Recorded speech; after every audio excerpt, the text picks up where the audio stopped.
Buenas.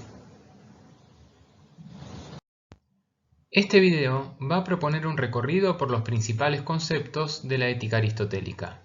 De forma concreta trazará el siguiente itinerario: acerca de la ética nicomaquea, la búsqueda del bien, características del bien supremo, en qué consiste la felicidad, el bien del hombre como tal, acerca de las virtudes éticas, el justo medio, la determinación del justo medio, las virtudes dianoéticas, la contemplación.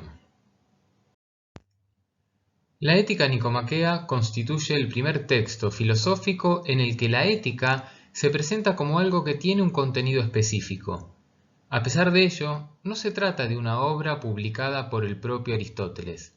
El texto es una recopilación de los apuntes tomados por sus discípulos de las clases que nuestro filósofo impartía en el Liceo. En términos generales, Aristóteles piensa que la ética no debe reducirse a un mero conocimiento teórico, sino que se trata de un saber práctico acerca de la acción humana. ¿Qué significa esto?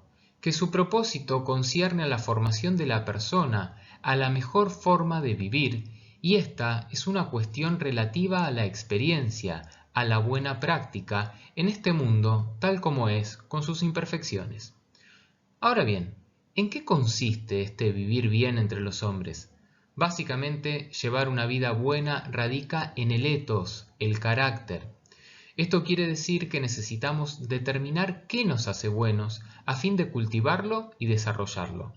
Y para ello debemos tener presente que somos animales políticos, esto es, seres sociales que viven en la polis, que tienen logos, que hablan y razonan y tienen que aprender a convivir con sus semejantes.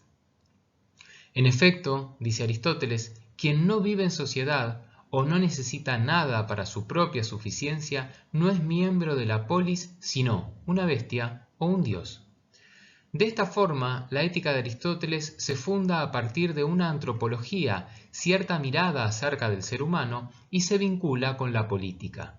Tal es así que resulta indistinto hablar del bien del individuo y del bien de la polis, porque la vida plena, la mejor vida para el individuo, está en la ciudad con los demás hombres. Es decir, es en el contexto social donde se realiza la excelencia del ser humano. De modo bien esquemático, la ética aristotélica se clasifica como teleológica, en tanto considera que la vida humana tiene un fin que constituye su bien. Es, a su vez, una ética material, porque le confiere un contenido a la vida moral que consiste en el ejercicio de las virtudes, y es heterónoma, dado que supone que hay una naturaleza humana exterior al sujeto, conforme a la cual debe actuar el hombre. La reflexión de Aristóteles está guiada por consideraciones teleológicas. ¿Qué quiere decir esto? Que comienza por preguntarse acerca del fin, la meta al que todas las cosas aspiran, y ese fin al que las cosas tienden se identifica con su bien. A modo de ejemplo, el fin de la medicina, su bien, es la salud. Aristóteles lo expresa así: todo arte y toda investigación e igualmente toda acción y libre elección parecen tender a algún bien. Por esto se ha manifestado con razón que el bien es aquello hacia lo que tienden todas las cosas. De forma sencilla, el fin hacia lo que cada cosa tiende es el bien de esa cosa. En este sentido, el hombre continuamente realiza acciones, y lo que hace, lo hace porque lo considera un bien, de lo contrario no lo haría. Sin embargo, no todos los bienes son iguales. Aristóteles hace una clasificación entre medios y fines. Hay bienes que no son más que medios para lograr otros bienes. A modo de ejemplo, trabajar puede ser un medio para obtener dinero y obtener dinero a su vez un medio para conseguir determinadas cosas. Además de este tipo de bienes, hay otros bienes que los buscamos por sí mismos. Estos no son meros medios, sino fines, como por ejemplo la diversión o el entretenimiento. Con todo, esta mirada acerca de los bienes, que distingue entre medios y fines, no conduce a la necesidad de que exista un fin último o bien supremo que le confiera sentido a todos los demás fines y medios. ¿Por qué? porque si buscamos una cosa por otra y esta por una tercera y así al infinito, la serie carecería de significado porque faltaría el bien o fin final que otorgue sentido a la cadena de medios. ¿Cómo debe ser este bien supremo o fin último? Aristóteles le asigna al bien supremo dos características esenciales. En primer lugar, tiene que ser final, esto es, tiene que ser algo que deseemos por sí mismo y no por otra cosa. En segundo lugar, tiene que ser autárquico, es decir, que se baste a sí mismo, porque si no se bastase a sí mismo, nos llevaría, a su vez, a depender de otra cosa. Asignadas sus características, ¿cuál es el bien supremo? Aristóteles responde que hay un fin de nuestros actos que es querido por sí mismo y que los demás fines o bienes son queridos por él: la felicidad. Ahora bien, ¿en qué consiste entonces la felicidad?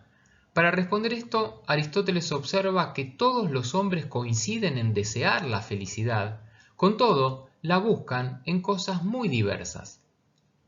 De esta manera, Aristóteles toma como punto de partida el análisis de lo que la mayoría de la gente cree que es la felicidad. La mayoría de la gente piensa que la felicidad está en el placer, en la riqueza o en el honor, y de la mano de esto quedan planteados tres tipos diferentes de vida. Examinemos cada uno. La teoría que sostiene que la felicidad consiste en el placer se llama hedonismo, que viene de la palabra hedoné, que significa placer. Aristóteles rechaza tal teoría. ¿En qué basa el rechazo? Ofrece dos razones. Por un lado, llevar adelante este tipo de vida equivaldría a actuar en función de lo que en nosotros hay de animalidad y no en función de lo que nos distingue como seres humanos. Por el otro, agrega que el placer no es un bien que se baste a sí mismo. Cuando orientamos nuestra vida a la consecución del placer, dependemos, estamos esclavizados al objeto del placer. A modo de ejemplo, si el placer lo encontramos en la bebida, dependeremos de contar con la bebida y por tanto no podremos ser autárquicos, que es uno de los rasgos del fin último. Más allá de esto, Aristóteles no niega de modo absoluto el valor del placer. En lugar de despreciar los placeres, se propone distinguir cuál es el tipo de placer más elevado y propio del ser humano. En cuanto a que la felicidad se logre a través de los honores, la fama o en la carrera política, Aristóteles realiza tres objeciones. La primera atañe a que de ese modo tampoco se puede alcanzar la autarquía. ¿Por qué? Porque los honores no dependen de nosotros, sino de quien los otorga. El segundo reparo apunta a que quien otorga los honores es la mayoría y ésta suele ser la más ignorante. En otras palabras, los honores procederían no de quienes más acertadamente podrían dispensarlos, sino de quienes menos conocen sobre el asunto. Finalmente observa que, dado que lo que se busca es que nos honren debido a nuestro propio mérito, el bien radica en las acciones que generan honra y no en las honras mismas. En referencia al dinero, a las riquezas, Aristóteles sostiene que no se trata de un fin en sí mismo, sino de un medio. Escribe: es evidente que la riqueza no es el bien que buscamos, pues solo es útil para otras cosas. Justamente el dinero solo constituye el medio para obtener otros bienes y además se trata de algo que no depende enteramente de nosotros. En síntesis, Aristóteles considera que la mayoría se equivoca. Ni el honor ni la riqueza son fines en sí mismos.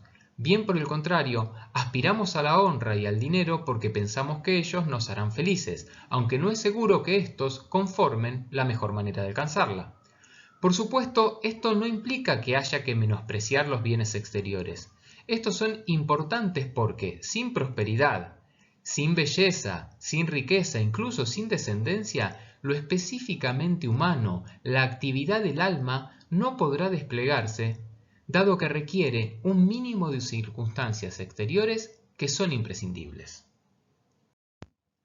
Aristóteles afirma que la felicidad depende de que se realice o no la función propia del hombre. En otras palabras, consiste en actuar bien, llegar a ser excelentes, llevar a cabo nuestra naturaleza humana. Y esto nos conduce a la pregunta acerca de cuál es la naturaleza, el fin propio del hombre. A propósito de esto, Aristóteles observa que cada cosa tiene su fin o bien específico y, para determinarlo, es necesario establecer la naturaleza de cada cosa. A modo de ejemplo, para definir el bien específico de un cuchillo, tengo que establecer previamente cuál es la naturaleza del cuchillo. Una vez conocida esta, puedo identificar que el bien del cuchillo es cortar adecuadamente. Desde este marco, Aristóteles señala que la función propia del hombre es una actividad del alma de acuerdo con la virtud a lo largo de una vida entera. Desglosemos esta definición. ¿A qué se refiere con actividad del alma? Para Aristóteles, el alma se compone de tres partes: la vegetativa, la sensitiva y la racional. El alma vegetativa no le interesa demasiado, ya que se ocupa de las funciones de la nutrición y de la reproducción, y esta actividad no es exclusiva del ser humano, sino algo que compartimos con todos los seres vivos, entre ellos las plantas. El alma sensitiva, por su parte, es importante porque, aunque es irracional y la compartimos con los animales, participa también de la razón y a menudo lucha contra ella. Trata de anular lo que prescribe la parte racional y así hacer valer los sentimientos, deseos, apetitos. ¿Qué quiere decir esto? Que los deseos y la razón no siempre van de la mano. Esto es algo que ninguna teoría ética debería ignorar. De lo contrario, no podría explicar por qué el ser humano, a pesar de conocer el bien, se siente más atraído por el mal y sucumbe a él. El alma racional, finalmente, conforma la característica distintiva de la especie humana. En palabras de Aristóteles, queda por último cierta vida propia del ente que tiene razón, y éste, por una parte, obedece a la razón, por otra, la posee y piensa. La virtud del hombre, por lo tanto, consiste en la perfección en el desarrollo de su función propia, la razón. A este respecto, Aristóteles introduce una distinción de suma relevancia. El hombre no es únicamente racional, sino que también una parte de su alma es irracional. Se trata de los apetitos, de la facultad de desear. Y ésta, en ocasiones, obedece a los mandatos de la razón. Esto sucede cuando alguien se domina a sí mismo y en ocasiones no. Este es el caso de la persona incontinente. Y esta división nos permite diferenciar dos tipos de virtudes: las de la razón aplicada a la facultad de desear, virtudes éticas, y las de la razón considerada en sí misma, las virtudes dianoéticas. Por lo demás, como señalamos antes, la felicidad requiere de cierta buena fortuna y de un esfuerzo prolongado y constante. En efecto, la felicidad es algo que depende de un aprendizaje. Por eso Aristóteles observa que no podemos llamar feliz al buey ni al caballo, porque ninguno de ellos despliega esas actividades del alma exclusivas del hombre. Tampoco pueden llegar a ser felices ni el niño ni el joven, porque su aprendizaje es aún escaso y la felicidad requiere una vida entera. Solo al final de la vida podremos afirmar que alguien ha sido de verdad feliz. En rigor, actuar de acuerdo con el bien no es fácil, sino que exige mucho esfuerzo. Es posible retroceder en la posesión de las virtudes. De forma sintética, la felicidad solo puede encontrarse en la virtud. Virtud, arete, significa excelencia, la perfección de la función propia de algo o alguien. Y la función propia del hombre atañe a la actividad racional de acuerdo con la virtud. Y dado que el hombre posee la razón y también la obedece, distingue entre virtudes éticas y dianoéticas. A fin de abordar estas, hagamos una pequeña introducción a las virtudes. Repasemos.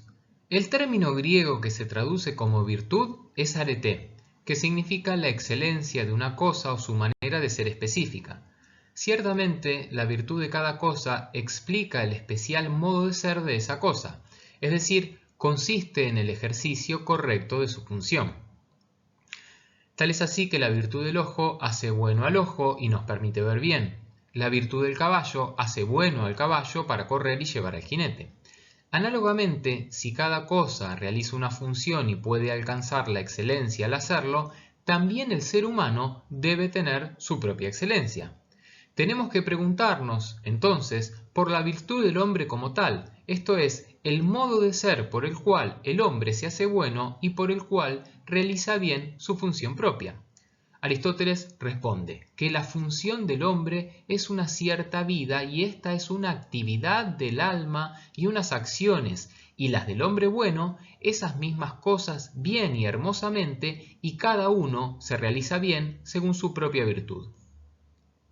Así, las virtudes humanas se plasman en las costumbres, se traducen en una cierta forma de vivir, de relacionarse con los otros, de buscar la felicidad. Es por ello que la teoría de las virtudes remite directamente a la educación. ¿Por qué? Porque es a través de la educación cómo se adquieren los hábitos y las costumbres más convenientes para la vida en sociedad. Así, la virtud se adquiere habituándose a actuar de un modo especial, por ejemplo, acostumbrándose a no ser cobarde o intemperante a fuerza de intentarlo sucesivamente. En este sentido, Aristóteles afirma que ninguna de las virtudes éticas se produce en nosotros por naturaleza, puesto que ninguna cosa que existe por naturaleza se modifica por costumbre. ¿Qué quiere decir esto? Que la ética o las virtudes actúan sobre aquellos aspectos de la existencia humana que son modificables, que pueden ser de otra manera. Asimismo, hay que excluir del campo de la ética las acciones realizadas por constricción o desde la ignorancia, ya que éstas no son voluntarias, no se realizan libremente. Tal es así que hay aspectos de nuestra existencia que no podemos cambiar, no podemos no morir o dejar de envejecer, pero sí podemos moderar nuestro enojo, ser más generosos, ser más ecuánimes. En pocas palabras, Aristóteles reitera que el estudio de la ética no es teórico, no se investiga para saber qué es la virtud, sino para ser buenos. Y esto se conecta con el carácter no innato, sino adquirido de las virtudes y de los vicios. Esto significa que el mero deseo no conduce a la virtud, sino que hace falta dirigirlo, esto es, querer aquello que es conveniente para uno mismo y para el conjunto de la sociedad. Por su parte, es relevante recordar que Aristóteles sostiene que la racionalidad humana se presenta de dos maneras: en el pensamiento propiamente dicho, donde el ejercicio de la razón es la actividad misma, y en aquellas actividades dependientes de la voluntad, ajenas al pensamiento pero sometidas a él. Esto da lugar a dos tipos de virtudes: las virtudes dianoéticas y las virtudes éticas. Entre las primeras, que se adquieren por la instrucción, encontramos la sabiduría, la inteligencia y la prudencia.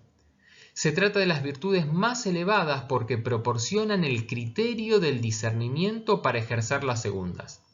Entre las virtudes éticas, que se adquieren por ejercicio y llegan a constituir un hábito, encontramos la generosidad, la valentía y la justicia. Detengámonos en las virtudes éticas. Las ideas centrales que sintetizan el sentido de las virtudes éticas son la moderación y la medida. ¿Cómo debe entenderse esto? Aristóteles postula que el ser humano tiende, por naturaleza, a hacer lo que es placentero y a evitar lo que es doloroso. En sus propias palabras, la virtud moral, en efecto, se relaciona con los placeres y dolores, pues hacemos lo malo a causa del placer y nos apartamos del bien a causa del dolor. El problema es que muchas veces lo que produce placer es malo y lo que es bueno va acompañado de dolor. A raíz de esto hay que aprender a situar el placer y el dolor en su lugar como regla de nuestra vida. Y para ello hace falta educación para aprender a moderar nuestras pasiones, de forma más concreta, a alegrarse y a entristecerse cuando, cómo y con quién es debido. Esto no significa que la vida virtuosa sea una vida sacrificada y sin ningún tipo de incentivos. Bien por el contrario, Aristóteles tiene claro que el bien, la felicidad, no es compatible con la miseria o el sufrimiento. Por esta razón, la virtud no puede disociarse del placer, pero no de cualquier placer, sino que se propone que la persona sienta placer cuando actúa de buena manera. De esta forma, lo bueno y lo bello que convergen en el imaginario griego se traducen en que la acción virtuosa es buena y al mismo tiempo bella y placentera. Ahora bien, ¿cómo nos volvemos virtuosos? No basta con conocer el bien para ser una buena persona, ni se consigue ser virtuoso con el mero filosofar.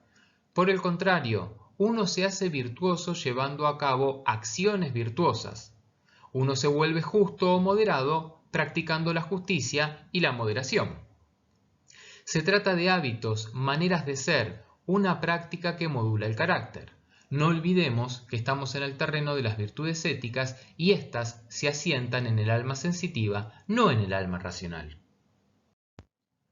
Aristóteles define las virtudes éticas o virtudes del carácter a partir de la definición del justo medio.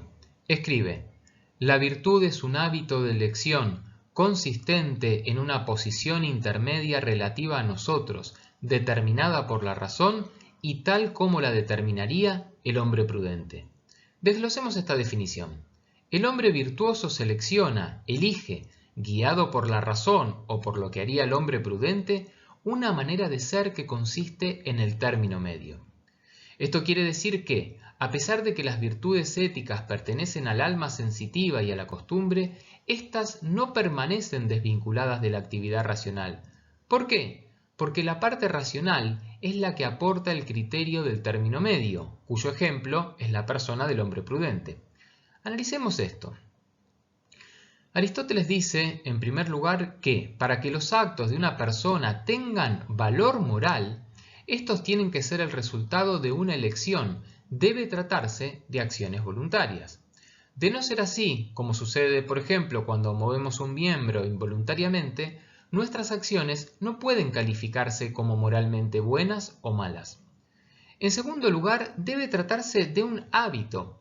Esto quiere decir que no basta con que una persona haya elegido lo debido en una situación determinada para que la consideremos virtuosa. La virtud es cuestión de práctica, una cierta manera de obrar constante que se ha hecho costumbre en nosotros.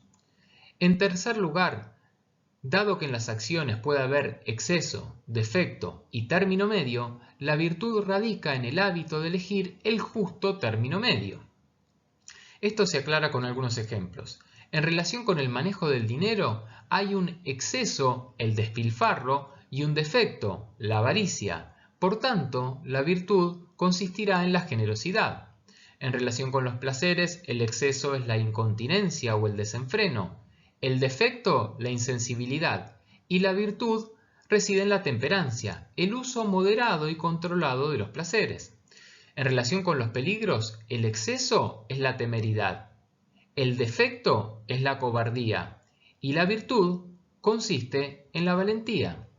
Además de estas, Aristóteles ofrece una amplia lista de virtudes como la magnanimidad, que es un término medio entre el honor y el deshonor, la indignación, término medio entre la envidia y la malignidad. De forma resumida, el hombre virtuoso evita los extremos. Esto quiere decir que, en sí mismas, las pasiones no son buenas ni malas, sino que esto depende del exceso o el defecto.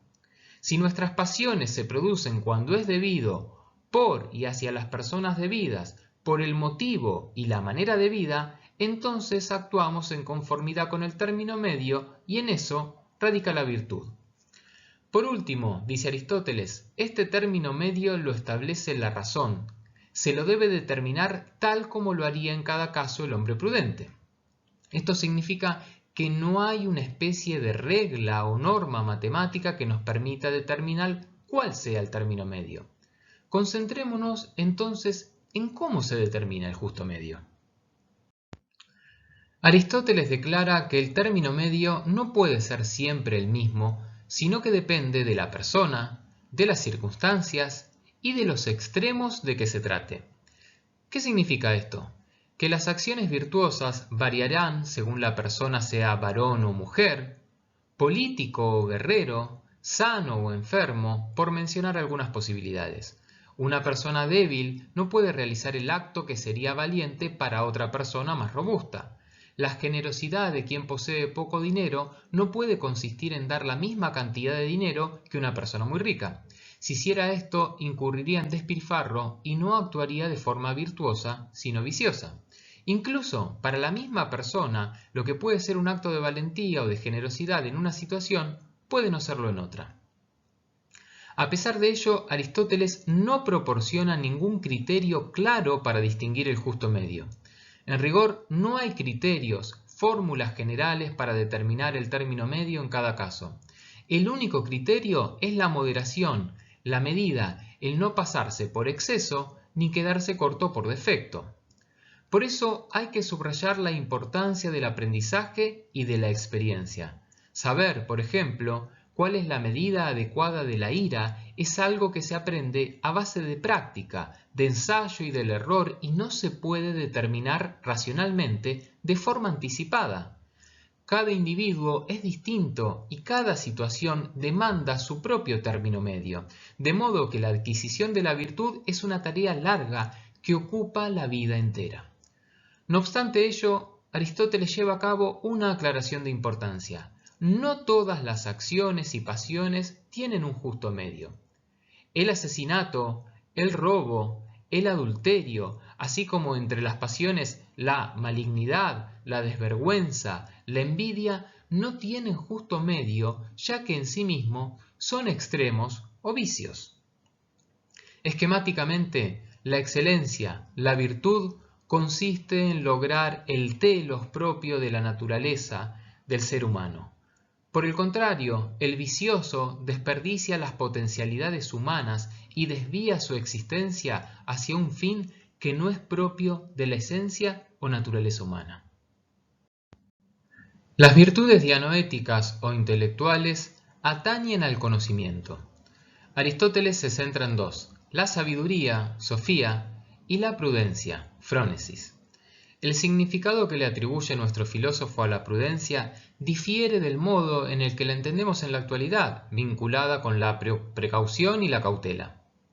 Desde la perspectiva de Aristóteles, la prudencia forma parte de la razón práctica y hace referencia a la deliberación en torno a las cosas contingentes, es decir, a las que, en cuanto caen bajo el poder del hombre, pueden ser o ser de otra manera. Naturalmente, se trata de un saber humano, una virtud útil y esencial para la ética. En palabras de Aristóteles, se define la prudencia como una disposición práctica acompañada de la regla verdadera, de razón, en otra traducción, respecto a lo que es bueno y malo para el hombre. Desglosemos esta definición. La prudencia es una disposición, esto es, una tendencia a actuar de acuerdo con la regla de lo bueno y de lo malo, es decir, de acuerdo con el criterio del término medio que toda persona debe saber determinar. De esta manera, la prudencia es una virtud intelectual porque refiere a la regla que guía la conducta y moldea las actitudes, a fin de que no se desvíen de la justa medida. Ahora bien, ¿de qué modo se produce esta elección? Escoger lo oportuno en cada caso no consiste en aplicar una teoría ya conocida que valga para todos los casos parecidos. En la prudencia está la regla, pero esa regla no es ni formulable ni generalizable. Justamente, en ocasiones ocurre que lo prudente es realizar algunas acciones que nunca querríamos por sí mismas. Por ejemplo, puede ser prudente obedecer al tirano de buen grado o tirar por la borda las riquezas para evitar un posible naufragio. En efecto, las acciones prudentes son actos que no dependen solo del carácter de quien los ejecuta, sino de otras circunstancias ajenas al sujeto. De hecho, el curso de los acontecimientos acaba determinando cuáles han sido las acciones más prudentes. Obviamente, esto pone de manifiesto que no hay un bien o mal absolutos, lo que hoy es bueno puede dejar de serlo mañana. Justamente tenemos que ser prudentes porque no sabemos con seguridad cuáles son los mejores medios para alcanzar nuestro fin o la opción elegida. Es por ello que ser prudente implica deliberar, ponderar, contrastar opiniones, ya que no hay ciencia del término medio. La otra virtud intelectual, la sabiduría, que comprende la actividad contemplativa, se trata justamente de un saber teórico. Esto significa que constituye un tipo de actividad que no está referida a la práctica o a la acción política. Aristóteles presenta sobre esta un juicio ambivalente. Por un lado, desde el punto de vista teórico, confirma la máxima aspiración del ser humano. ¿Por qué? Porque al bastarse a sí misma, cumple con una de las condiciones fundamentales del fin último, la autarquía o autosuficiencia. En efecto, la contemplación es la única actividad que puede ejercerse en solitario y, de este modo, ser autosuficiente y proporcionar la felicidad perfecta. Por el otro, se trata de una aspiración al mismo tiempo excesiva. Si bien se trata de la virtud que asimila el hombre a los dioses, en efecto, los dioses siempre serán más felices que el más sabio de los hombres porque su vida es tranquila, inmune a las contingencias y los conflictos que invaden la vida de los humanos, también es en cierto punto una virtud bastante inútil, dado que el ser humano es social por naturaleza y su fin está en la acción, no en la contemplación. En esta línea, Aristóteles establece una comparación entre el filósofo, que se dedica a la vida contemplativa, y el hombre justo, que emplea la prudencia. Observa que ambos no pueden prescindir de las cosas necesarias para la vida, pero el hombre justo es menos autárquico que el sabio. Tal es así que el justo necesita, además de estas, de otros hombres para ejercitar en y con ellos las virtudes éticas, como la justicia, la temperanza, la valentía, etc. En cambio, el filósofo, aun a solas consigo mismo, es capaz de contemplar, y tanto más cuanto más sabio sea. En otras palabras, el filósofo es el que más o mejor se basta a sí mismo, y por tanto la vida contemplativa es la más feliz y la sabiduría la virtud más alta. No obstante ello, Aristóteles advierte que ningún hombre puede vivir una vida pura y exclusivamente contemplativa, pues existen siempre otras necesidades que lo requieren. Por ello, puede entenderse la vida puramente teorética como un ideal para el hombre, en la medida en que se trata de algo superior a lo humano. Pero aunque se trata de un tipo de vida que podría estar quizá por encima de la condición humana, eso no implica que deba abandonarse ese ideal. Bien por el contrario, no deberíamos desistir bajo el pretexto de que somos mortales y hombres, sino que, en cuanto nos sea posible, debemos hacer todo lo posible para vivir según lo mejor que hay en nosotros. A modo de cierre, vale recordar que la ética es un saber práctico cuyo objetivo no es conocer la virtud, sino tenerla y practicarla. A su vez, las virtudes son hábitos acompañados de sentimientos, como el placer, no solo el cálculo racional, y tienen que ver con la excelencia de lo específicamente humano. Es por ello que el texto de Aristóteles cierra planteando el paso inevitable que hay que dar de la ética a la política, fundamentalmente porque la política constituye el fin último de la acción, dada la condición política y social de los humanos. Muchas gracias.